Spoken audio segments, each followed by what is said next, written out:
ونتوكل عليه ونعوذ بالله من شرور أنفسنا ومن سيئات أعمالنا من يهده الله فلا مضل له ومن يضلل فلا هادي له وأشهد أن لا إله إلا الله وحده لا شريك له وأشهد أن محمدا عبده ورسوله أما بعد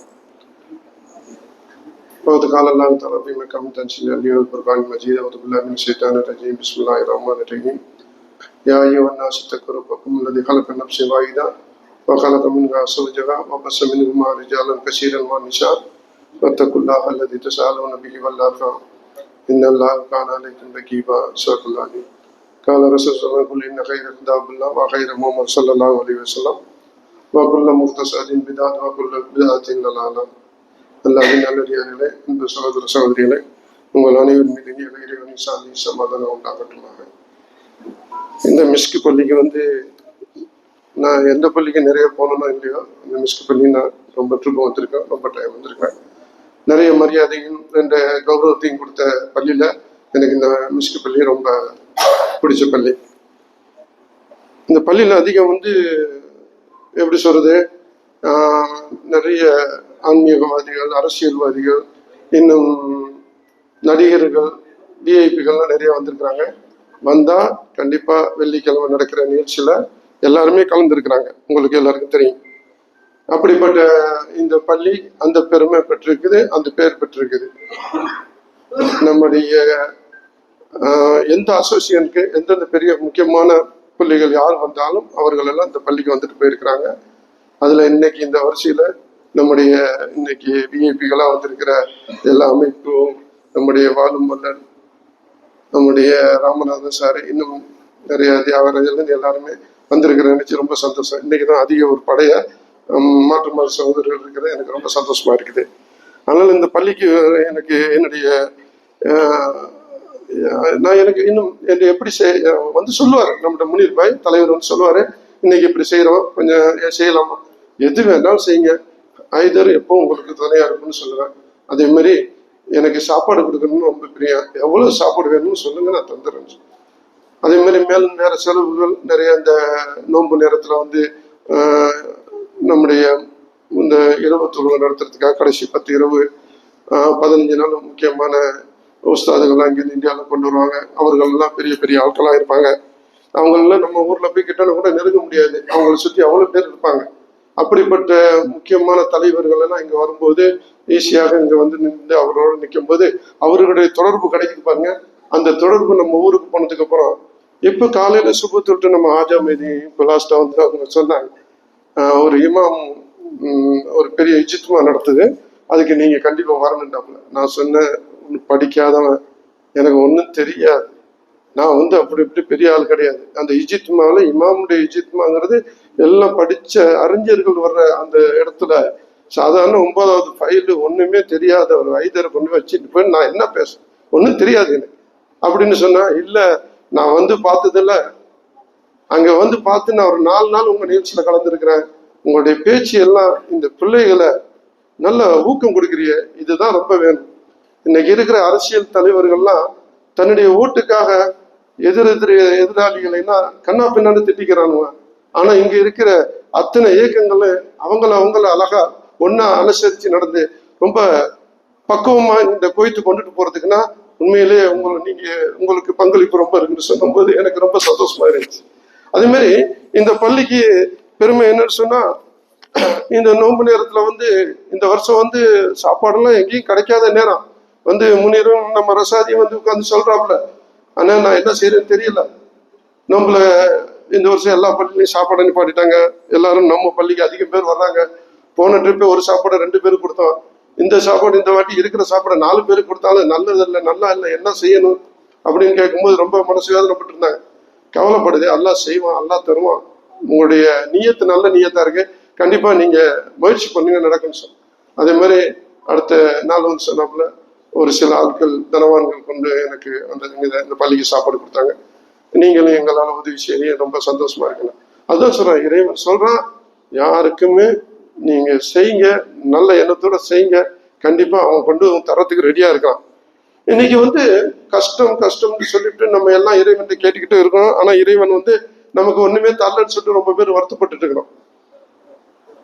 அதுல பார்த்தீங்கன்னு சொன்னா, நான் இன்னைக்கு எனக்கு பாராட்டு விழா வச்சிருக்காங்கன்னா என்னுடைய 19 ஆர்டிக்கல் கிடைச்சிருக்குன்னா இந்த ஆர்டிக்கலுடைய பயங்கர கஷ்டப்படணும். சாதாரண விஷயம் இல்லை.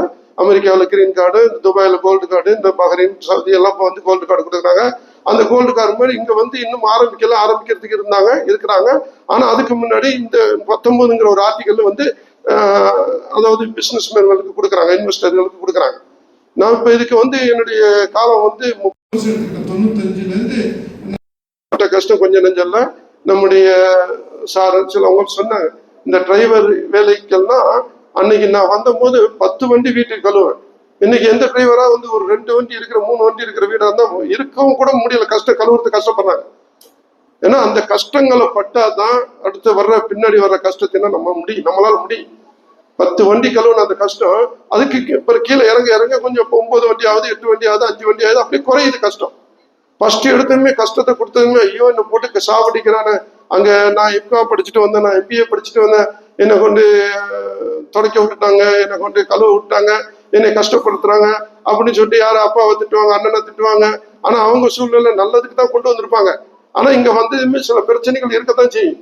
ஏன்னா அரபிகளுக்கு தெரியாது, நீ படிச்சவன், நீ படிக்காதவன், நீ பெரிய குடும்பத்தில் உள்ளவன், நீ வசதிக்காரவன் சொல்லிட்டு எந்த அரபிக்கு தெரியாது. எல்லா அரபிக்கும் நீ ஒரு வேலைக்காரன், அவ்வளவுதான். அந்த நாள் அந்த வேலையை தான் கொடுப்பாங்களே, திரும்ப நம்ம அந்த நேரத்துல வேலையை நம்ம அனுசரிச்சு பார்த்துட்டோன்னு சொன்னா அதுக்கப்புறம் பிடிச்சா அந்த வீட்டுல இருக்கலாம், பிடிச்சா அந்த கம்பெனில இருக்கலாம், இல்லாட்ட வேற கம்பெனில நம்ம மாறிக்கலாம். அதுக்கப்புறம் நம்மளுக்கு கிடைக்கிற சான்ஸ் ஒரு 3 வருஷம் கொஞ்சம் வெயிட் பண்ணணும். அந்த 3 வருஷம் யாரு வெயிட் பண்ணி இந்த பொறுமையா இருக்கிறாங்களோ அவங்க எல்லாம் ஜெயிச்சிருவாங்க.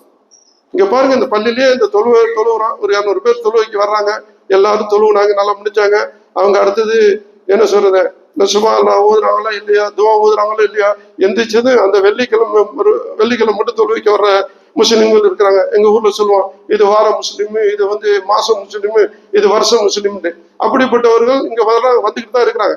வந்ததும் பாருங்க, இதுக்காக தான் சாப்பாடு கொடுக்குறோம். அந்த சாப்பாடு ஏன் கொடுக்குறோன்னு சொன்னா, வீட்டுக்கு நீ அதுக்கப்புறம் போனா அங்க எல்லாம் சாப்பிட்டு முடிஞ்சிருவாங்க, நான் வரமாட்டேன்னு சொல்லிட்டு தான் வந்திருப்பாங்க.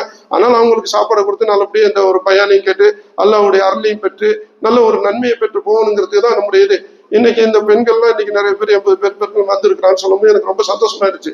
ஏன்னா பெண்கள்கிட்ட அந்த பொறுமை இருக்காது. ஏன்னா நம்ம நேருக்கு நேரம் உட்காந்து முகத்தை பாக்குறோம். அப்போ அவங்களுக்கு இப்போ LED வச்சிருக்காங்க, அந்த முகத்தை பார்த்துட்டு இருக்கிறாங்க.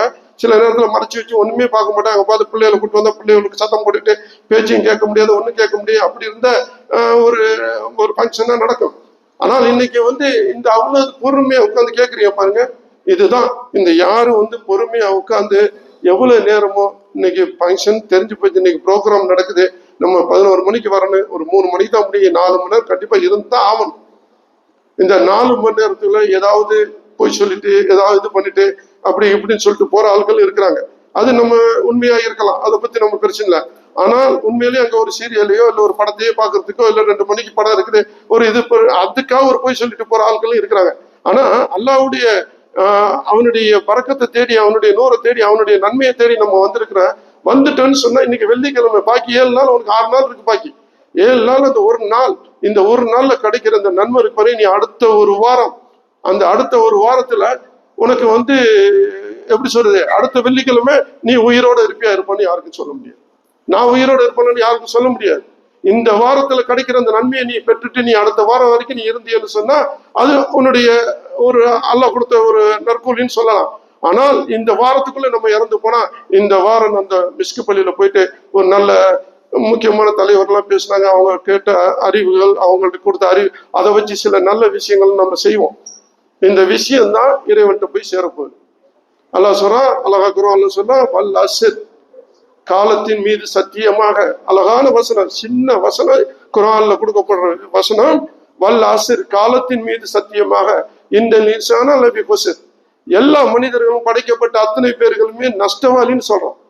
கடவுள் சொல்றான், இறைவன் சொல்றான், நீ படைச்சப்பட்ட அத்தனை பேருமே நஷ்டவாளி அப்படின்னு சொல்லிவிட்டு, இவர்களை தவிர இல்லல்லதீன, யார்களை தவிர, இல்லல்லதீன ஆமனு, யாரு அமல்களை செய்கிறார்களோ, நல்ல ஒரு இறைவனுடைய இறைவன் பொருத்தத்துப்படி நடக்கிறாங்களோ, இறைவனை நம்புகிறார்களோ, இல்லல்லதீன ஆமனு வ அமிலு சாலிஹாத்தி, அவன் சொல்றபடி இந்த அமல்களை யார் நல்லது செய்யறாங்களோ அவர்களுக்கு கண்டிப்பா அவர்கள் இந்த உலகத்துல நஷ்டவாளி அல்ல. அப்ப யாரு நஷ்டவாளி அல்ல? இந்த உட்கார்ந்து இருக்கிறவங்க அவ்வளவு பேரும் இறைவன் படைச்சு அந்த காலத்தின் மீன் சத்தியம் பண்ணி வல்லாசிர் லபிகுசர் அவங்களுடைய நஷ்டவாளின்னு சொல்றவங்க எல்லாம் யாருன்னு பார்த்தோன்னா இப்ப தெரிஞ்சுக்கலாம். இதை விட்டு வெளியே இருக்கிறவங்க நிறைய பேரு அதுல நல்லது அவங்களுடைய சூழ்நிலைக்கு உள்ள வேலைகளை அவங்கள தவிர்த்துட்டு இந்த நல்ல விஷயங்களை விட்டுட்டு இதோடைய ஏன் இந்த 4 மணி நேரத்துல போய் இங்க போய் உட்காந்துட்டு இதை ஏன் நம்ம செஞ்சுக்கிட்டு இவங்க உட்காந்து என்னத்த ஒரு ஏதாவது ஒரு படத்தை பார்த்துட்டு ஏதாவது அங்க இங்க ஏதாவது ஒரு 4 பிள்ளையோட அப்படி இப்படி சுத்துற பழக்கங்கள்லாம் நிறைய பேர்ட்டு இருக்குது. அப்போ அவர்களுக்கு இந்த மௌத்துங்கிற என்னன்னு தெரிய மாட்டேங்குது, மௌத்துக்கு அப்புறம் என்னன்னு தெரிய மாட்டேங்குது, மௌத்துக்கு அப்புறம் ஒரு வாழ்க்கை இருக்கு அதை பத்தி தெரிய மாட்டேங்குது. அதான் பிரச்சனை, வேற ஒன்றும் கிடையாது. இன்னைக்கு முகமது அலிக்கு நம்ம தொழுவ வச்சோம், பாத்திமாவுடைய பாப்பாக்கு தொழுவ வச்சோம், இன்னும் ஒரு சகோதரருக்கும் தொழுவ வச்சோம், சகோதரி ஒருத்தவர்களுக்கும் சேர்ந்து தொழுவ வச்சோம். 3 தொழுவ இன்னைக்கு நடந்துச்சு ஜனாச தொழுவ. இந்த ஜனாச தொழுவ இன்னைக்கு ஜனாசனம் முன்னாடி இல்லை நம்ம ஊர்ல, அந்த ஜனாச முன்னாடி நம்ம பார்ப்போம், பார்த்து அவங்க அடக்கம் பண்ணும்போது அவங்க முகத்தை பார்த்து நம்ம அப்படியே யோசிப்போம் இப்படிப்பட்ட மனுஷர் இறந்து போயிட்டாருன்னு சொல்லிட்டு. ஆனால் இப்படிப்பட்ட மனுஷர் இல்ல, நபிகள் நாயமுக்கே மௌத்து வந்துருச்சு. அடுத்த யாரும் அவங்கள ராமநாதன் அவங்களோட ராமனுடைய அந்த பேர்னா வச்சிருக்கிறாங்க. ஏன்னா ஏன் அந்த ராமன் மேல அவ்வளவு பாக்கும் அந்த பாசம் வச்சிருக்கிறாங்க. அவரும் இறந்துட்டாரு, எல்லாருமே இறக்கக்கூடியவங்க தான். யாருமே எந்த மனுஷனுமே இன்னைக்கு எம்ஜிஆரா இருக்கட்டும், இன்னைக்கு யாரா இருக்கட்டும், கலைஞரா இருக்கட்டும், எல்லாருமே போய்கிட்டு இருக்க வேண்டியதான். அடுத்த லிஸ்ட்ல நம்மளும் இருக்கிறோம். அப்படி இருக்கும்போது இந்த மௌத்தை பத்தி யாராவது பயம் இருந்தா நல்லது எங்க நடக்கும் அங்க போய் கண்டிப்பா கலந்துக்கிடுவாங்க. நல்லது எங்க இருக்குதோ அதுல கலந்துக்கிட்டாக்க இதுல இருக்கிற இந்த நன்மை இருக்கு பாருங்க, இந்த நன்மை உங்களுக்கு இல்லல்லதி நாமனு ஆமிலு சாலிகாதி வத்தவாசப்பிள்ளைக்கு வத்தவாசப்பி சபூர். அழகான உங்களுக்கு இந்த நடைமுறைகளை யாரு நல்ல ஒரு அல்லாவுக்கு பயந்து இறைவனுக்கு பயந்து நல்ல விஷயங்களை அதாவது பொய் சொல்லாம எதா இருந்தாலும் இந்த உலகத்துல என்ன நடந்தாலும் அது தப்பு நடந்தா தப்பாவும் நல்லதாவும் எடுத்து சொல்றவங்களே. அதே மாதிரி பொறுமை ரொம்ப முக்கியம். சபுர் ரொம்ப இம்பார்ட்டன்ட். இன்னைக்கு அலி மூத்தா போனாரு, அவர் யாருன்னு உங்களுக்கு தெரியும், டிரைவர் அலி. அந்த அலி எங்கிட்ட டிரைவரா 3 வருஷமா ஓடிட்டு இருந்தாரு. அதுக்கு முன்ன ரப்பானிட்டு இருந்தாரு, அதுக்கு முன்ன மிஷிரிக்காரன்ட்டு இருந்தாரு, எல்லாத்தையும் இருந்து கடைசியா டிவிஎஸ்ல சேர்ந்தாரு. டிவிஎஸ்ல டிரைவரா இருந்தாரு, நல்ல மனுஷன். எனக்கு தெரிஞ்ச 1000 உமரா அவர் மக்களோட கூட்டி போயிருப்பாரு. ஒரு 15 வருஷமா உமரா வண்டி தான் ஓட்டிட்டு இருக்கிறாரு. அவர் நிறைய ட்ரிப்பும் அந்த மக்கமான கபூத்துல்லாவை டெய்லி பார்க்கக்கூடிய சந்தர்ப்பம் அவர் கிடைச்சிருக்கு. எங்கிட்ட இருக்கிற ஒரு 10 டிரைவர், எல்லா டிரைவருமே இன்னைக்கு 17 உமரா செஞ்சு 25 உமரா செஞ்சுன்னு சொல்லும் போது ரொம்ப சந்தோஷமா இருக்கு. அப்படிப்பட்ட அலிக்கு அவர் நான் சொன்ன சில வண்டி சில நேரம் தான் ஓடுது, ஒரு வருஷம் போல ஒரு 3 மாசம் தான் வண்டி ஓடுது. நான் 5 வண்டி தெரியாம வாங்கிட்டேன். சரி ஓகே, ஒரு சில பஸ்ஸை கொடுத்துடலாம். அப்ப நம்ம டிரைவர்கள்ட்ட சொன்னேன், யாராவது பஸ்ஸை யாராவது கேட்டா கொடுத்துருவோம். அவங்களுக்கு நான் எவ்வளவு உங்களுக்கு கமிஷன் வேணுமோ நான் 2000 3000 நான் தர்றேன், நீங்க ஒரு பஸ்ஸை வித்து கொடுத்துருங்கன்னு சொன்னேன். சவுதிக்கு போற இடத்துலயோ இல்ல துபாய்க்கு போற எங்கேயோ வண்டி போகும்போது அங்க யாரும் கேட்டா கொடுத்துடலாம். அப்ப அலி சொன்னாரு, துபாயில இந்த வண்டியை கேட்கறாங்க, இந்த வண்டியை கொடுத்துருவோமா அப்படிங்கும்போது, சரி ஓகேப்பா ரொம்ப சந்தோஷம், எனக்கு உள்ள கமிஷனை தந்துடுவேன், கண்டிப்பா தந்துடுவேன். சரி, அப்புறம் இன்னொரு கொஸ்டின் வச்சாரு, என்ன அவர் டிரைவர் என்னையும் சேர்த்து இந்த வண்டியோட கேட்கிறாங்க. நான் வேற வழி இல்லை, சரி ஓகே ஏன்னா அவரு உங்களுக்கு பிடிச்சிருக்குன்னு சொன்னா அப்ப நீங்களும் உங்களுக்கு சரி நீங்க துபாய் போறாருன்னா போங்க, உங்க இஷ்டம், கொடுத்துறேன்னு சொன்னேன். அவரோட அந்த வண்டியோட அந்த டிரைவரும் அவரும் போனாரு. அங்க போய் நோன்புக்கு மாசம் போனாரு. 1 மாசம் வண்டி நல்லா ஓட்டினாரு. அந்த பஸ்ஸு கூட காசுன்னு வர அரை அமௌண்ட் தான் வந்திருக்கு, பாக்கி அமௌண்ட் மாத்தி கொடுக்கணும். பஸ் அங்க கிடக்கு துபாயில. இவரும் போய் அங்க போய் செட்டில் ஆயிட்டாரு. ஒரு 4 உமரா போயிட்டு வந்தாரு. 5வது உமரா நெருக்கி நோன்பு வரும்போது ஆளுக்கு உடம்பு சரியில்லாம போச்சு. அவர் சுகர் பேஷண்ட், ஒரு 10-15 வருஷமா சுகர் இருக்குது. அந்த சுகர் ஆல்ரெடி பெருவரில் எடுக்கப்பட்டிருக்கு. இருந்தாலும் மாத்திரை அதுலதான் அவருடைய உடம்பு போயிட்டு இருந்தது. அப்படிப்பட்ட அந்த மனுஷன் பாருங்க, துபாயில போய் இவ்வளவு நாளா குவைத்துல அவருடைய எனக்கு தெரிஞ்ச ஒரு 25 வருஷம் குவைத்துல இருக்கிறாரு. குவைத்துல இது வரைக்கும் அவருக்கு எதுவுமே ஆகல. துபாய்க்கு போய் அடுத்த மாசமே அவர் உடம்பு சரியில்லாம துபாய் ஹாஸ்பிட்டல்ல சேர்க்கப்படுது. அவருடைய உடம்பு, அவருடைய கிட்னி ரொம்ப ஃபெயிலியரு. கிட்னியுடைய எவ்வளவுதான் டயாலிசிஸ் பண்ணாலும் அதுக்கு ஒத்துழைக்க மாட்டேங்க. என்ன செய்யறது, ஊருக்கு அனுப்பிடலான்னா ஊருக்கு அனுப்பக்கூடிய சூழ்நிலை இல்லை. டாக்டர் சொல்லிட்டாலும் இப்போ அனுப்ப முடியாது. முடிஞ்சா அவங்க குடும்பத்துல கூப்பிட்டான்னு அவங்களுடைய மகனும் மகளாரும் வந்தாங்க, அங்க பாத்துக்கிட்டு இருந்தாங்க. அதுக்கப்புறம் டாக்டர் எப்படியாவது சரி பண்ணி அனுப்பிடலான்னு பார்த்தா முடியாத சூழ்நிலையா இருக்கு. கிட்னி ஃபங்க்ஷன் வேலையே செய்ய மாட்டேங்க. அதனால இவர் நிப்பாட்டி வைக்கிறது கஷ்டம்னு சொல்லிட்டு அப்புறமா அவர் ஒய்ஃப் வருது. இப்ப லாஸ்டா மூத்தாகும் போது அவங்க ஒய்ஃப் பக்கத்துல இருக்குது. பையன் போயிட்டாப்புல, அந்த பிள்ளையும் போயிடுச்சு, இவங்க ஒய்ஃப் இருக்கிறாப்புல. இன்னைக்கு அவருடைய மௌத்து அவர் நினைச்சு கூட பார்க்காத இடத்துல இன்னைக்கு அடக்கம் பண்ணப்பட்டிருக்கு. அதுதான் நம்ம நினைக்க வேண்டிய விஷயம். நம்முடைய மௌத்து இன்னைக்கு இங்க நடந்துச்சுன்னா இங்கதான் அடக்கம் பண்ணிட்டு இருந்துச்சுன்னா நம்ம இந்த குவைத்துலதான் நம்ம வாழ வந்த இடத்துலதான் இங்கதான் அடக்கம் பண்ணி ஆகும்னா அது யாருக்கும் எழுதப்பட்டது நடந்தே ஆகும். அந்த மனுஷன் நீ 25 வருஷம் இங்க இத்தனை உமரா செஞ்ச மக்காவிலேயோ இல்ல குவைத்திலேயோ மௌத்து இல்ல பாருங்க. அவருடைய மௌத்து எங்க கிடைச்சிருக்கு? துபாயில கிடைச்சிருக்கு. நேற்று 4 மணிக்கு அடக்கம் பண்ணிட்டாங்க துபாய். அப்போ யாருக்கு எப்போ என்ன நடக்குன்னு தெரியாது. இப்ப மௌத்துக்கு பிறகுதான் அவருடைய வாழ்க்கை இருக்குது. அது பெரிய வாழ்க்கை. அந்த வாழ்க்கையை பத்தி யாரு பயந்தாங்களோ அவர்கள் ஜெயிச்சிருவாங்க. அழகான சூறா. இந்த சூறாவுடைய அர்த்தம் அதுதான், வேற ஒன்றும் கிடையாது. ஏன்னா ஒவ்வொருத்தரும் பேசுறேன்னா அவங்கெல்லாம் அவங்க மார்க்கத்துல பகவத்கீதையும் அதெல்லாம் படிச்சு கரைச்சு குடிச்சிட்டு வந்து பேசுறாங்க. பகவத்கீதையை படிச்சு வந்து பேசுறாங்க. எல்லாரும் அவங்கவுங்க இதை நீங்க சிட்டி சொல்ற மாதிரி அவங்களுடைய அவர் தான் எனக்கு இந்த 19 ஆர்டிகளுடைய நான் வந்து 19 ஆர்டிகள் நான் ட்ரை பண்ணதே வந்து என்னுடைய அரபியை விட்டு நானே இதா இருக்கணும், எனக்கு அரபிகளுடைய தொந்தரவு இருக்கக்கூடாது. கவர்மெண்ட்டுக்கு எனக்கு ஏன்னா அந்த துபாயில கொடுத்துட்டான், பஹ்ரைன்ல கொடுத்துட்டான், சவுதியில கொடுக்குறான், இதே மாதிரி நானும் செய்யணும்னு சொல்லிட்டு நான் அங்கே கோயத்துல ட்ரை பண்ணேன். நான் தமிழர்ல எனக்கு கிடைச்சதுன்னு ரொம்ப சந்தோஷமா இருந்துச்சு. அதுக்கப்புறம் லிஸ்ட் எடுத்து நம்ம சிஜி தான் காட்டினாரு. ஆசியா கண்டத்துல இத்தனை பேர், ஆப்பிரிக்கா கண்டத்துல இத்தனை பேர், இத்தனை லிஸ்ட்டை கொண்டு காட்டும்போது நானும் ஆச்சரியப்பட்டேன். இந்த விசா கிடைக்கிற ஈஸி அல்ல, அவ்வளவு கஷ்டப்பட்டு வாங்கணும். அதுக்கு உள்ள இன்வெஸ்ட்மெண்ட் ரொம்ப பண்ணி அங்க அமெரிக்காவில் ஒரு கிரீன் கார்டு கிடைக்கிற மாதிரி நம்ம குவைத்துல இந்த கார்டு கிடைச்சது. எனக்கு ரொம்ப பெருமையா இருக்குது, எனக்கு சந்தோஷமா இருக்கு. உங்களுடைய வாழ்த்துக்கள் நினைச்சு எனக்கு ரொம்ப பெருமையா இருக்கு. வேற ஒன்றும் கிடையாது. நான் ஒரு சாதாரண ஒரு மீன்பிடி குடும்பத்துல பிறந்து ஒரு சாதாரண ஒரு டிரைவர் வேலைக்கு வந்து இந்த முத்துராமலிங்கம் சிரிச்சுக்கிட்டே பேசுற முத்துராமலிங்க பேச்சு எனக்கு ரொம்ப பிடிக்கும். அருமையா பேசுவேன். பிஜே எப்படி பேசுறோம், பிஜே எப்படி பிடிக்குமோ அந்த மனுஷன் அவ்வளவு பேசுவோம். அவருடைய பேச்சுல நான் நிறைய கேட்டு நான் இது எடுத்துக்கிட்டேன். ஆனா அந்த மனுஷன் இன்னைக்கு தப்பா போயிட்டு இன்னைக்கு தமிழ்நாட்டை வீணாக்குறதுக்கு அதுக்கும் ஒரு காரணம், சில காரணங்கள் இருக்குது. இன்னைக்கு ஒரு ஓட்டு 2 ஓட்டு, ஒரு சீட்டு 2 சீட்டு வாங்குறது காரணம் அவர் தான். அவர் மட்டும் சரியா இருந்திருந்தா 25 சீட்டு வாங்கி இன்னைக்கு ஒரு 10-15 எம்எல்ஏ, ஒரு 2 எம்பி, ஒரு என்ன சொல்றது மந்திரி பதவி கிடைச்சிருக்கும்.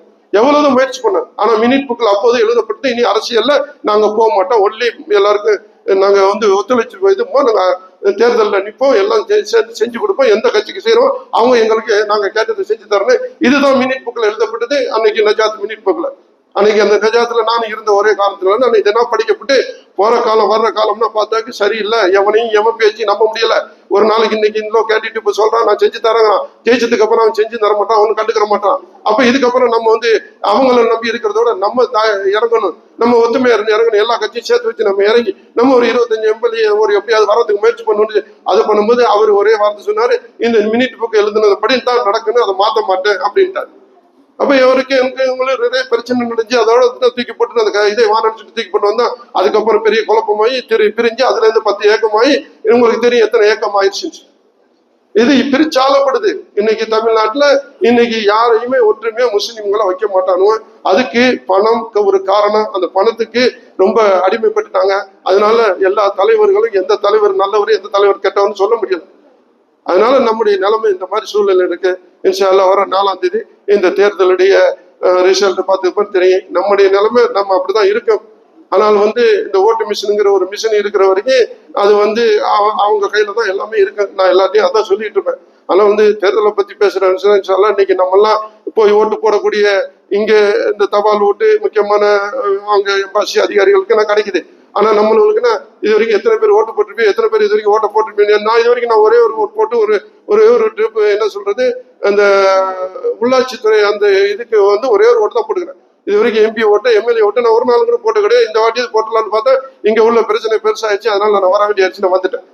ஆனா நான் கிளம்பி போனேன் 5ஆம் தேதி, அந்த 20ஆம் தேதி சண்டை, 18ஆம் தேதி சண்டை வந்துருச்சு. நான் 25ஆம் தேதி கிளம்பி போனேன். அப்ப எல்லாரும் பார்த்தீங்களா விட்டுட்டு எங்களெல்லாம் விட்டுட்டு போறான்னு சொன்னேன். ஆனா நான் போனது வேற விஷயத்துக்காக போனேன். அங்க போயிட்டு என்னுடைய வேலையை முடிச்சுட்டு அதே இங்க அன்னைக்கு என்ன சார் உசாரத்து ஆதில் அங்க முருகாப்பி எங்களுக்கு பக்கத்துல உள்ள அங்க கொண்டு போடுது. அன்னைக்கு தான் நான் இறங்குறேன். என்னப்ப இந்த மாதிரி கொண்டு எல்லாம் போகணும்னு நினைச்சு நீ மறிய வந்தேன்னு சொன்னா மௌத்து எங்க வந்தாலும் வரும். நம்மளுக்கு எப்ப என்ன வந்தாலும் நடக்கலாம். அதனால பயந்துகிட்டே இருந்துச்சுன்னா வாழ முடியாது. அவன் எப்ப அடிப்பான் எப்ப இது பண்ணுவான். இதுக்கு வந்ததுக்கு அப்புறம் பொறுமையா வரும்னு சொன்னா எல்லாரும் வாழ்க்கையை விட்டுட்டு நாசமா தான் போக வேண்டியிருக்கு. நம்மளுக்கு வாழக்கூடிய இந்த நாட்டுல நம்மளுக்கு வாழ்க்கை என்ன சொல்ற வாழ்க்கையுடைய உணவு இங்கதான் நம்மளுக்கு எல்லாம் நியமிச்சிருக்கிறான். இங்கதான் சாப்பிட்டு வச்சிருக்கிறான். இதை நம்ம நம்பி வந்திருக்கிறான். நம்மளை நம்பி நம்ம பிள்ளைகள் நம்ம கொண்டாட்டிகள் நம்ம கூட இருக்கிறாங்க.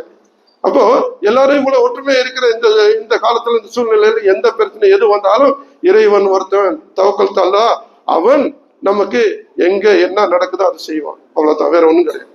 அதனால அந்த நன்மையில அந்த அந்த நேரத்துல இந்த மாதிரி சூழ்நிலைகள் இருக்கும்போது இதே மாதிரி இவங்கெல்லாம் வந்து இந்த பள்ளியில உட்கார்ந்து வச்சு பார்க்கும்போது ரொம்ப சந்தோஷமா இருக்கு. இன்னைக்கு எத்தனையோ சகோதரர்கள் இந்த பள்ளியில பாருங்க, ஒரு 200 பேர் இருக்கிறீங்க, எவ்வளவு பேர் இருக்கிறாங்க, அவங்க எல்லாம் எங்க ஏன் வரல, என்ன காரணம்? ஆனா அல்லாஹ் சொல்றான், சொர்க்கத்துக்கு வந்து 1% தான் இருக்கும், நான் நரகத்துக்கு 99% பேர் போவாங்க. ஏன்? அவ்வளவு நெருப்பு வந்து அங்க எதிர்பார்த்துட்டே இருக்குது. நரகத்துக்கு தான் ஆட்கள் நீங்க அதிகமா இருப்பாங்க. இப்ப வர்ற காலம் அவ்வளவு மோசமா போயிட்டு இருக்குது. இன்னைக்கு படிப்பா இருக்கட்டும், எதா இருக்கட்டும், எல்லா தவறுகள் அதிகமா நடந்துகிட்டு இருக்கிற இந்த காலத்துல ஒரு மனுஷன் வந்து உண்மையா இருக்கிறது, இறைவனுக்கு பயந்து இருக்கிற ரொம்ப கஷ்டம். இன்னைக்கு நம்மகிட்ட இருக்கிற பிள்ளைகள், நம்ம பிறகுற பிள்ளைகள், நம்முடைய பிள்ளைகளை வந்து நேர் வழியில கொண்டு வரங்கிறது சாதாரண விஷயம் அல்ல. இன்னைக்கு இந்த ஒரு அவார்டு, ஒரு ஏதாவது ஒரு நல்ல ஒரு நிகழ்ச்சி, நல்ல ஒரு இது வந்து ஒரு அவார்டு கிடைக்குதுன்னு சொன்னா எவ்வளவு பொறுக்கி கொடுக்குறாங்க இந்த அவார்டுகளை. டாக்டர் அவார்டா இருக்கட்டும், லைஃப் டைம் அச்சீவ்மெண்ட் அவார்டா இருக்கட்டும், எந்த அவார்டா இருந்தாலும் ஒரு அவார்டு கிடைக்கிறதுக்கு நம்ம எவ்வளவு பேர் எப்படி எல்லாம் நம்ம கஷ்டப்படணும்னு உங்களுக்கு தெரியும். இன்னைக்கு வந்திருக்கிறோம் 10 வருஷம் 15 வருஷம் 20 வருஷம் 25 வருஷம் இருக்கிறோம். இன்னைக்கு இத்தனை வருஷத்துல நம்ம வந்து ஏதாவது பேங்க்ல நம்ம சேர்த்து வச்சிருந்தோம்னா கண்டிப்பா நீங்க எல்லாம் ஒரு அதிர்ஷ்டசாலி, நீங்க ஜெயிச்சுட்டேன்னு அர்த்தம். அதை விட வேற என்னன்னு சொன்னா, நீங்க நாளைக்கு இந்த உலகத்தை விட்டு போகும்போது உங்க பேரை சொல்றதுக்கு இந்த இடத்துல இவர் செஞ்சுட்டு போனாரு, இவர் இந்த பள்ளியை கட்டி கொடுத்தாரு, இவர் இந்த இடத்துல கிணறு வெட்டி கொடுத்தாரு, இவர் 4 குளத்தை வெட்டி கொடுத்தாரு, இவர் நல்லது செஞ்சாரு, இந்த ஊருக்கு நல்லது செஞ்சாரு, இந்த உலகத்துக்கு நல்லது செஞ்சாரு, இந்த பேரோட இங்க போனீங்கன்னு சொன்னா வேற கேள்வி கணக்கே வேற ஒண்ணும் கிடையாது. நேரம் அங்க சொர்க்கம் உங்களுக்கு இருக்கு. இந்த உலகத்துக்கு வந்து நாம மட்டும்தான் இந்த உலகத்துல வாழணும், சுயநலமா வாழ்றதுக்கு வாழலாம். நம்மளுக்கு கிடைக்கிற காசு யாருக்கும் செலவு பண்ண வேண்டியதில்லை, நம்ம சம்பாதிச்ச காசு யாருக்கும் தர்மம் பண்ண வேண்டியதில்லை, யாருக்கும் சக்காத்து கொடுக்க என்ன வேண்டாம். நீனே உன் குடும்பத்தை, உன் பிள்ளைக்கு எல்லாருக்கும் நீ நல்ல செய்ய, உன் பிள்ளைய அமெரிக்கால படிக்கவே, உன் முன்னாடி நல்லா ஒரு சொகுசா வாழவை, நீ நல்ல சந்தோஷமா இரு, நல்ல பெரிய பெரிய கார்ல போய் எங்க வேணா போய் மங்களாவை கட்டிக்க, என்ன வேணா இருந்துக்க. ஆனா இந்த உலகம் ஒன்லிக்கு சொற்ப நாள். இந்த உலகத்துடைய நாள் எண்ணிக்கிட்டே இருக்குது. எனக்கு 58 வயசு ஆயிடுச்சு, நான் 58 வயசு இது வரைக்கும் வாழ்ந்ததே பெரிய ஆச்சரியம்.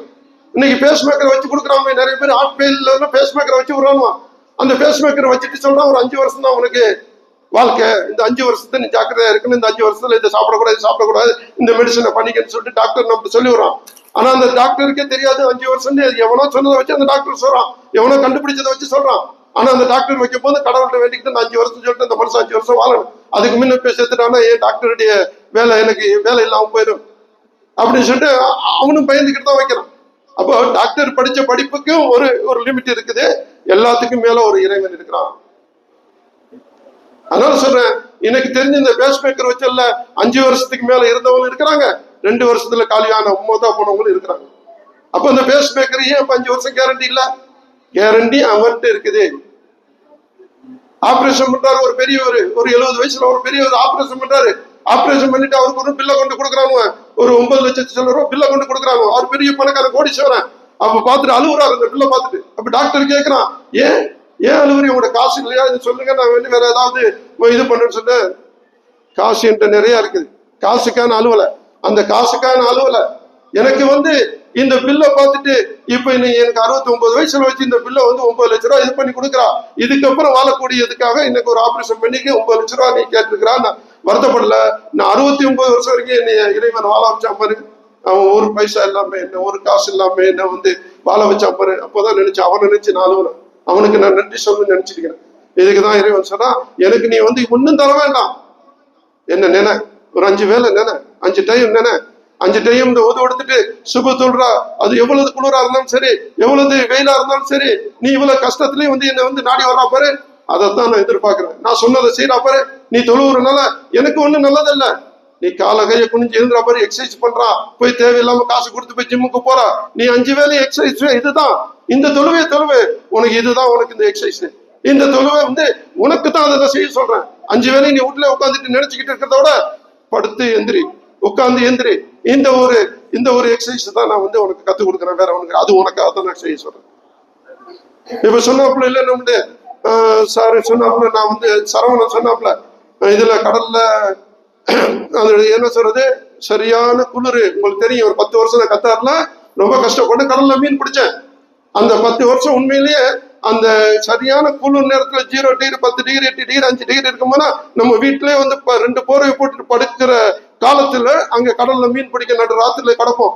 அப்ப கண்ணுக்கு தெரியாம சில வலைகள் மேல வண்டி ஓடி வரும்போது அந்த பப்ளர் காத்தாடி சுத்தி அப்படியே போட்டு நிப்பாட்டிப்படும். அப்போ சரியான காத்தடிக்கு சைடு பிறண்டு அடிக்கி நம்முடைய இருக்கிற அந்த அந்த பிறடுறத வந்து நம்ம மறுபடியும் இன்ஜினை ஓட வச்சு நேரம் நிப்பாட்டினா தான் போட்டை வந்து நம்ம கரை சேர்க்க முடியும், இல்லாட்ட உருக்கி விட்டுரும். அதுக்குள்ள இறங்கி இந்த பேன்ல உள்ள வலையை வெட்டணும். இறங்கி வெட்டுவோம் பாருங்க. அப்ப கத்தியை தீட்டிட்டு அந்த குளிர்லயும் இறங்கி வெட்டணும்னா யோசிச்சு பாருங்க.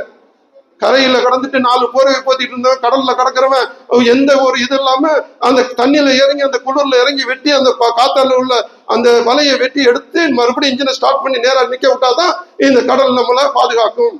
இது யாரு செய்யறா? கடவுள் செய்யறானா இல்லையா? ரொம்ப துடிச்சுக்கிட்டு இருந்தவனா இருந்தாலும் யாரா இருந்தாலும் சரி, எந்த ஒரு நேரத்துல ஏதாவது ஒரு நோய் வந்துருச்சுன்னா, இந்த கேன்சர் நோயோ இல்ல கிட்னியோ ஏதாவது ஒரு நோய் வந்துருச்சுன்னா அந்த நோய்க்காக நம்ம புலம்பி இதுங்கிறோம். ஏன் வருது அந்த நோய்? நம்ம ஏதாவது கிட்னியை உள்ள இருக்கிற கிட்னியை நம்ம ஏதாவது செஞ்சோமா? இல்ல நம்ம ஹார்ட் ஏதாவது செஞ்சோமா? இல்ல நம்ம கல்லீரல் ஏதாவது செஞ்சோமா? ஒண்ணுமே செய்யல. இன்னைக்கு குடிக்கிறவன் சீரட் குடிக்கிறவனா கல்லீரல் நல்லா இருக்குது. 5 வேளையும் தொழுவுறவனுக்கு கல்லீரல் சரியில்லைங்கன்னா கிட்னி வீணா போச்சுங்கிறான். அப்போ டாக்டர் சொல்றதுன்னா நீ வந்து குடிக்காத, நீ வந்து சீரட் குடிக்காத, இதெல்லாம் கல்லீரல் நுரையீரல் எல்லாத்துக்குமே வந்து பாதகங்கிறான். ஆனா இது என்ன செய்யாதவங்க கூட இந்த நோய் வருது. எங்க இருந்து வருது? அப்ப அவன் நல்லவன் தான், 5 வேளையும் தொழுகிறான். ஆனா அவனுக்கும் வந்து சீக்கிண்டு ஒண்ணு வருது. அவனும் வந்து சாகக்கூடிய நிலைமை வரும்போது செத்துதான் ஆகணும், மூத்தாயிதான் ஆகணும். ஏன்? அப்போ எல்லாருமே நினைக்கிறேன் நல்லா தொழுகிறவன் தான் 5 வேளையும் தொழுகிறவன் தான் கரெக்டா அவன் 100 வயசு வரைக்கும் வாழ்வான், 100 வயசு வரைக்கும் சாக மாட்டான்னு நினைச்சுன்னா இன்னைக்கு பள்ளி நிறைஞ்சு நிற்கும். இன்னைக்கு குடிக்கிறவங்க எல்லாம் செத்து போயிடுவான். இன்னைக்கு சீரட் அடிக்கிறவங்க கஞ்சா அடிக்கிறவங்க செத்து போயிடுவான்னு சொன்னா, இன்னைக்கு கஞ்சா தயார் பண்றவனு, கஞ்சா செடி விற்கிறவனு, இன்னைக்கு சீரட் விற்கிறவனு அவன்லாம் அழிஞ்சு போயிடுவான். அதை என்ன எல்லாம் விட்டுருவானுவான். ஒரு 25 வருஷத்துல சீரட் குடிக்கிறவங்க செத்து போயிடுவான். ஒரு 40 வயசுல தண்ணி அடிக்கிறவன் செத்து போயிடுவான்னு சொல்லிட்டு ஒரு லிமிட்டை வச்சு பாருங்க. எவனா தண்ணி அடிக்கிறானா, எவனா சீரட் அடிக்கிறான்னு. எத்தனை பேரா இருந்தாலும் சரி, இந்த ஹார்ட் பிரச்சனை வரும்போதுதான் சிகரெட் அடிக்கிறவன டாக்டர் சொல்லுவான், சிகரெட் இனி நீ குடிக்கிறியா? ஆமா சார், இனி நீ குடிக்கிறத நிப்பாட்டிடு. டாக்டர் சொல்லும்போது நம்ம அம்மா அப்பா எல்லாரும் சொல்லுவாங்க, நிப்பாட்ட மாட்டான். நோம்பு 30 நாள் சிகரெட் குடிக்கிறத கரெக்டா அந்த 12 மணி நேரம் குடிக்க மாட்டான். சிகரெட் குடிச்சது எப்ப அந்த நோம்பு திறந்துமே உடனே வெளியே போய் குடிக்க கிளம்பிடும். அப்போ பயங்கர ஒண்ணு இருந்தா தான் வாழ்க்கைங்கிற ஒண்ணு சுகமா போயிட்டு இருக்கு. அதே மாதிரி பஞ்சுவாலிட்டியா எங்க வேலை பார்த்தாலும் உங்களுடைய டைம் கொடுக்குற டயத்துக்கு வேலை பார்க்கணும். பஞ்சுவாலிட்டி, பொறுமை, சிரிப்பு, நல்ல ஒரு அதாவது எந்த கஸ்டமர் வந்தாலும் கஸ்டமர் அழகா அட்டன் பண்ணணும், நல்லா கவனிக்கணும். அந்த கம்பெனிக்கு நம்ம சேர்ந்துட்டோம், அந்த கம்பெனியில 100 தினார் 50 தினார் 200 தினார் எவ்வளவு சம்பளம் தந்தாலும் அந்த கம்பெனிக்கு நீங்க விசுவாசமா இருங்க. அந்த கம்பெனியை உயர்த்த காட்டுங்க. அந்த ஓனருக்கு நீங்க சம்பாதிச்சு கொடுங்க. அந்த ஓனர் சரியில்லையா, நீங்க அந்த கம்பெனி விட்டு வெளியே போய் வேற கம்பெனிக்கு நீங்க போய் உங்களை உழைச்சு காட்டுங்க. அந்த கம்பெனி நல்ல ஓனரா இருக்கிறானா கொடுங்க, சம்பாதிச்சு கொடுங்க. நான் என்னைக்கு ஆரம்பிச்சேனோ 2000 ஆரம்பிச்சேன் இந்த கார்கோவும் டிராவல்ஸ், 2010 ஆரம்பிச்சேன். இன்னைக்கு வரைக்கும் 20, 25 வருஷம் 15 வருஷம் எந்த ஸ்டாஃபும் நம்மகிட்ட விட்டு போக சொன்னாலும் போக மாட்டாங்க. அந்த அளவுக்கு அவங்களுக்கு நான் என்னால முடிஞ்சதான் செஞ்சுக்கிட்டு இருக்கிறேன். அதனால சொல்றேன், நீங்களும் எப்பவும் நான் சொல்றேன், ஒரே நம்ம அடிமையா இருக்குன்னு எல்லாத்தையும் நீங்க ஒரு வேலைக்கு அந்த வேலையில தான் இருக்கணும் அப்படி உங்களுக்கு தலையெழுத்து கிடையாது. எல்லாம் நல்லா சந்தோஷமா சம்பாதிங்க, அதை சேவ் பண்ணுங்க, ஒரு தொழில் பண்ண ஆரம்பிங்க, ஒரு சின்னதை ஆரம்பிங்க, என்ன மாதிரி சின்னதை ஆரம்பிங்க, அப்புறம் பெருசா வாங்க, வளருங்க. நீங்களும் 10 பேருக்கு வேலை கொடுங்க, அப்புறம் 100 பேரை காப்பாத்துங்க. உங்களை நம்பி 1000 குடும்பம் வாழ்றதுக்கு வாழ வைங்க. அதுக்கப்புறம் பாருங்க உங்களுடைய பேர் எங்க வருது. உங்களை தேடி இந்த ஆர்டிக்கலா இருக்கு, ஏதாவது உங்களை தேடி கண்டிப்பா வரும்.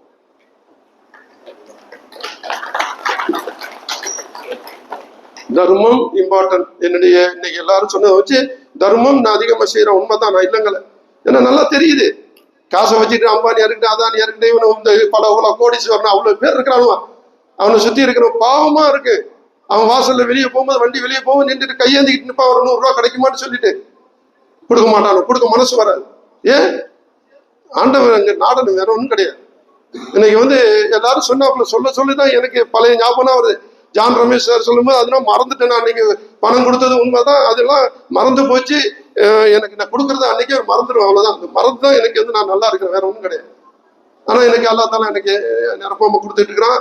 இன்ஷா அல்லா நான் நல்லா இருக்கிறேன். அதே மாதிரி உங்களுக்கும் சொல்றேன், யாருக்காவது இருக்கிறதுல ஒண்ணுமே இல்லை, ரசூலுல்லாஹி காலத்துலன்னா ஒரு 4 பேரிச்சம்பழம் இருந்தா அதுதான் அவங்களுக்கு உணவு. அதுல 2 பேரிச்சம்பழத்தை எடுத்து தர்மம் செய்ய சொல்லுவாங்க. இதுதான் உங்களுக்கு செய்ய சொல்ற, வேற ஒன்றும் கிடையாது. இருக்கிறதோ இல்லையோ, இருந்தா நிறைய செய்யுங்க, இல்லையா இருக்கிறத கொஞ்சம் செய்யுங்க. நம்ம புல் வயிறு நிரப்பிக்கிட்டு பக்கத்துல ஒருத்தவங்க பட்னியா கிடந்தனா அப்ப நீங்க வாழ்ந்து புண்ணியம் இல்லை. இதைதான் இறைவன் சொல்றான். அதனால சொல்றேன், வாழ்க்கையில வாழும் போதே இன்னைக்கு நான் ஒரு 200 பேருக்கு நான் ஊர்ல பென்ஷன் மாதிரி கொடுத்துட்டு இருக்கிறேன். ஒரு 11 வருஷமா கொடுத்துட்டு இருக்கிறேன். 2 லட்சம் ரூபா மாசம் கொடுத்துட்டு 1000 ரூபா ஒரு பெண்ணுங்க, ஒரு வயசானவங்களும் முதியவர், ஆண் இருக்கிறாங்க, பெண் இருக்கிறாங்க, குருடா இருக்கிறாங்க, எல்லாம் என்ன சொல்ற கால் முடியாதவங்க இதெல்லாம் வருவாங்க. ஒரு 1000 ரூபா, இந்த 1000 ரூபாய்க்காக கியூல நிற்பாங்க. 5ஆம் தேதி 6ஆம் தேதி 3 நாள் கொடுப்பாது. ஆசாத்து நேரில் ஒரு நாள், அப்படி தெற்கு தெரு ஒரு நாள், அங்க மற்ற தெருவுகளுக்கு நான் ஒரு நாள் கொடுப்பேன். இந்த 3 நாள் இந்த வாசல்ல நிக்கிற போது அப்படியே நானே பார்ப்பேன், ஆச்சரியப்படுவேன். இவ்வளவு பேர் இந்த ஒரு 1000 ரூபாய்க்கு கியூல நிற்கவும் பார்க்கும்போது எனக்கு ரொம்ப வருத்தம் வரும். இந்த 1000 ரூபாய் வச்சு இது ஒரு மாசம், அடுத்த ஒரு மாசம் வரைக்கும் இந்த 1000 ரூபாய் அவங்களால என்ன பண்ண முடியும்? அப்போ நான் சிலவங்களை கேட்பேன், இந்த 1000 ரூபாய் உங்களுக்கு என்ன செய்ய முடியும்? என்னத்தை வச்சு இந்த 1000 ரூபாய் வச்சு நீங்க என்ன செய்கிறீங்க? இது போதுமானு கேட்கும்போது, ஒரு 100 ரூபா எனக்கு உடம்பு முடியாம போச்சு, டாக்டர்கிட்ட போய் என் பிள்ளைகிட்ட ஒரு 100 ரூபாய் கேட்கிறேன், என் பிள்ளை 100 ரூபாய் கொடுக்க மாட்டேன். எனக்கு வயிற்ற வலிச்சுக்கிட்டே இருக்கு, அல்சர், சாப்பிட முடியல, வயிறு வலி. எனக்கு டாக்டர்கிட்ட போறதுக்கு அங்க போனா மருந்து எழுதி போட்டு போய் எக்ஸ்ரே எடுத்துட்டு வரலாம், வயிற்ற பாக்கணுங்கிறான். அதுக்கு ஒரு 300 ரூபா வேணும். இந்த 300 ரூபா என்னுடைய பக்கத்துல உள்ள என் சொந்தக்காரன், என் நண்பன், என்ன யாரும் சொன்ன கொடுக்க மாட்டேங்கிறான். இதெல்லாம் நினைக்கும் போது ரொம்ப வருத்தமா இருக்குது. இந்த 1000 ரூபா என்னுடைய ஒரு மாசத்துடைய ஒரு ஏதாவது 2 நோய்களுக்கா அதை எனக்கு காப்பாத்துது. நீ கொடுக்குற வேற என்ன நான் நினைச்சு பார்க்க முடியாது. ஒரு பிரியாணி வாங்கி போட்டு ஒரு நாள் ஒரு கிலோ கறி வாங்கி போட்டா நீங்க 1000 ரூபா முடிஞ்சு போயிரு. ஆனா அதெல்லாம் நாங்க சாப்பிட்டு ரொம்ப நாள் ஆச்சு. இப்படி எல்லாம் சொல்லும் போது நான் போனேன்டா ஒரு சாப்பாடு வச்சிருக்கேன். எல்லாரும் இந்த 200 பேரையும் கூப்பிட்டு ஒரு நல்ல ஒரு 15-10 கிடாயை வெட்டி விட்டு சாப்பாடு கொடுப்பேன். இப்போ நான் நினைக்கும் போது அவங்களுடைய துவா இருக்கு பாருங்க, அந்த துவா தான் இன்னைக்கு எனக்கு ஆர்டிகல் 19 கிடைச்சது. என்ன நினைக்கிறேன், வேற ஒன்றும் யாரும் கேட்பாங்க, நான் வேற ஒன்றும் கிடையாது, நான் படிக்கல, நான் ஒரு டிகிரி வச்சில்ல, எனக்கு டிகிரி வச்சு நீ 19 கொடுக்குறாங்க நானும் வாங்க முடியாது. அப்போ என்னத்துக்கு கொடுக்குறான்னு பாத்தீங்கன்னா, இறைவன் அதான் சொல்லிட்டான்ல, மனுஷன் வாழ்றது எல்லாருக்கும் உதவியா வாழ பாருங்க, வாழ கத்துக்கிறீங்க. இன்ஷா அல்லாஹ். ஏன்னா எல்லாரும் சாப்பாடு டைம் வச்சு 2 மணிக்கு, ஐயோ 2 மணிக்கு முடிச்சு 2:15 ஆச்சு. சரி, ஓகே, இன்ஷா அல்லாஹ். சாப்பாடுலாம் வந்துருக்குன்னு நினைக்கிறேன். வந்துருச்சு சாப்பாடு? சந்தோஷம். சரி, என்ன நேரம் எடுத்துக்கிட்டேன், எனக்கு பேசனே தெரியல. ஏன்னா எழுதி வச்ச சப்ஜெக்டுகளும் உள்ளே வரவே இல்லைண்ணா. அது புரியுதா இல்லையா? ஒன்னும் வரவே இல்லை. நான் சொல்றேன், 1 மணி நேரம் 1.5 மணி நேரம் கொடுத்தா நான் பேசுவேன். என்னுடைய யூடியூப்ல என்னுடைய இதுல போய் பாருங்க, என்னுடைய ஐதர் குரூப்ல நீங்க போய் பாருங்க, நிறைய பேசியிருக்கிறேன். நிறைய கேளுங்க, நல்ல விஷயத்த கேளுங்க, நல்ல விஷயத்த பரப்புங்க. நம்ம பிள்ளைகளுக்கு, நம்ம பொண்டாட்டி, நம்முடைய குடும்பத்தை எல்லாரும் பொம்பளைகளுக்கும் சொல்றேன், உங்களுடைய புருஷன் உங்க பிள்ளைகளை நல்லா படிக்க வைங்க, கரெக்டா படிங்க. உங்களுடைய ஒரு காலம், உங்களுடைய ஒரு தலைமுறை நீங்க கஷ்டப்பட்டீங்கன்னு சொன்னா அன்னைக்கு படிப்பு இல்லாம இருந்திருக்கேன். நீங்க இந்த படிப்பு படிக்க வைங்க. இந்த காலம், இந்த தலைமுறை உங்களுக்கு தலை தூக்கி நிக்கி. இந்த படிப்பு ரொம்ப முக்கியம். இந்த படிப்பை எல்லாரும் படிக்க வச்சுட்டு, படிப்புக்கு வேலை கிடைக்கல, அது தேடி வாங்க. இன்ஷா அல்லாஹ் என்னால முடிஞ்ச கண்டிப்பா அங்க நம்மளுக்கு 3% 3.5% ஒதுக்கி கொடுத்துருக்காங்க. இன்னும் 5% வரதுக்கு சான்ஸ் இருக்கு. அப்படி இருக்கும்போது நம்ம படிப்பு நிறைய முக்கியம். படிச்சு நம்ம பிள்ளைகளை சேர்த்து வச்சுக்கிறோங்க. இந்த ஊருக்கு வர்றதை விட முடிஞ்சா அங்க ஊர்ல அங்க ஒரு ஏதாவது நல்ல ஒரு தொழிலை கொடுத்து சம்பாரிச்சு அங்கேயே இருக்கிறதுக்கு முயற்சி பண்ண எல்லாரும் முயற்சி பண்ணுவோம். இன்ஷா அல்லாஹ். எனக்கு துவா செய்யுங்க, என்னுடைய கம்பெனிக்கு துவா செய்யுங்க. இன்ஷா அல்லாஹ். எது வேணாலும் என்னை தேடி வாங்க, உங்களுக்கு செய்யறதுக்கு நான் ரெடியா இருக்கிறேன். நம்முடைய சகோதரர் சொல்ற மாதிரி அவங்களுக்கு நான் எப்பவுமே உறுதுணையா இருப்பேன், இன்னும் உறுதுணையா இருப்பேன். இன்ஷா அல்லாஹ். அந்த சண்டை முடிஞ்சிருச்சு, இனி காலம் நல்லா இருக்கும். அதுக்கு எல்லாரும் துவா செய்வோம். இன்ஷா அல்லாஹ். எல்லாத்தையும் நல்லபடியா நடக்க எல்லாம் துவா செய்யணும். என்னுடைய உரை முடிக்கிறேன். ஆகிருந்தவனா அல்ஹம்துலில்லாஹி ரப்பில் ஆலமீன். ஸலாம் அலைக்கும் வரஹ்மத்துல்லாஹி வபரகாத்துஹு. எல்லா நிகழ்ச்சிகளையும் நிறைய விஷயங்களை சொல்லி தராங்க. இந்த வாழ்க்கை